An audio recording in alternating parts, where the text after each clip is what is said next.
আসসালামু আলাইকুম দর্শক। বিল্ডিংয়ে কাজ করতে গেলে অনেক কিছু খেয়াল করতে হয়।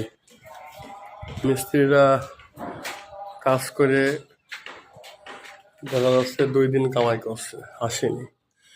তো বিল্ডিং ঘুরে ঘুরে দেখতে হয় কোথায় কাজ করেছে, কি করেছে, সিমেন্ট ব্যবহার করেছে, সিমেন্টটা নষ্ট করলো কিনা, কোথায় রেখে দেয়, কি করে। এই যে দর্শক, এখানে দেখেন প্রায় 10-12 কেজি সিমেন্ট এইভাবে আগলা করে থুয়ে গিয়েছে। এখন এই সিমেন্ট নিচে কিছু গাঁথনি চলছে, সিমেন্টটা আবার নিয়ে গিয়ে তাদেরকে দিতে হবে।